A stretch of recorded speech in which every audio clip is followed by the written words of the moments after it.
പെഹൽഗാം ഭീകരാക്രമണത്തിന് 6 മാസം പ്രായമായിരിക്കുകയാണ്. ഇന്ത്യൻ ജനതയുടെ ഇടനെഞ്ചിൽ പാകിസ്ഥാൻ ഭീകരർ നിറയൊഴിച്ച് നിരപരാധികളെ കൊന്നൊടുക്കിയത് ലോകത്തെ തന്നെ ഞെട്ടിച്ച സംഭവമാണ്. മലയാളിയടക്കം 26 പേരാണ് അന്ന് ഭീകരരുടെ തോക്കിൻ മുനയ്ക്ക് ഇരയായത്.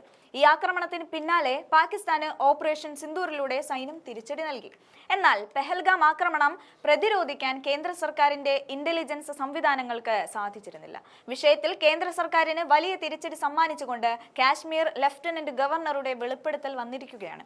BJPയെ വലിച്ചു കീറിയൊട്ടിക്കാൻ പ്രതിപക്ഷ നേതാവ് രാഹുൽ ഗാന്ധിക്കും കൂട്ടർക്കും വടി വെട്ടി നൽകുകയാണ് ലഫ്റ്റനന്റ് ഗവർണർ ചെയ്തത്.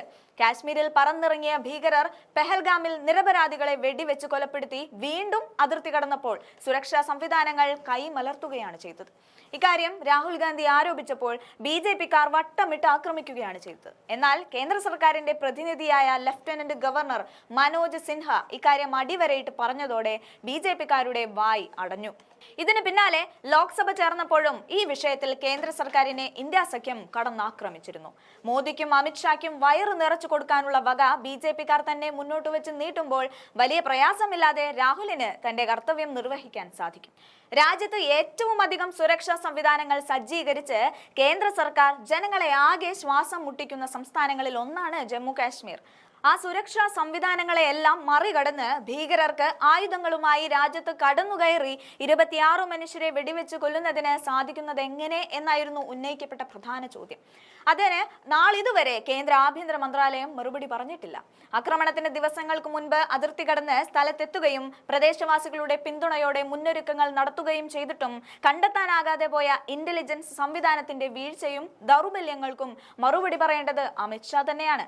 അക്രമം നടന്നതിന് പിന്നാലെ തന്നെ BJPയുടെ കേന്ദ്ര സർക്കാരിനൊപ്പം എല്ലാ രാഷ്ട്രീയ കക്ഷികളും കൈകൾ കോർത്ത് നിലകൊണ്ടു. പക്ഷേ എല്ലാവരെയും വിശ്വാസത്തിൽ എടുക്കാതെയും ഉൾക്കൊള്ളാതെയുമുള്ള നടപടികളാണ് കേന്ദ്ര സർക്കാരിൽ നിന്ന് പിന്നീടുണ്ടായത്.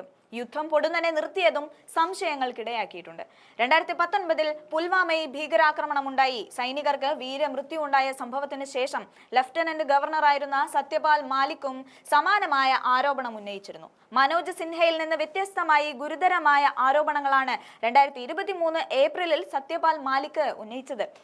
പുൽവാമ ഭീകരാക്രമണത്തിൽ കേന്ദ്ര ആഭ്യന്തര മന്ത്രാലയത്തിന് ഗുരുതരമായ വീഴ്ചയാണ് സംഭവിച്ചതെന്ന് വ്യക്തമാക്കിയ സത്യപാൽ മാലിക് ഇക്കാര്യം സൂചിപ്പിച്ചപ്പോൾ അത് ആരോടും പറയാതെ മറച്ചു പിടിക്കണമെന്നാണ് പ്രധാനമന്ത്രി നരേന്ദ്രമോദി ആവശ്യപ്പെട്ടതെന്ന ഗുരുതരമായ ആരോപണവും ഉന്നയിച്ചിരുന്നു.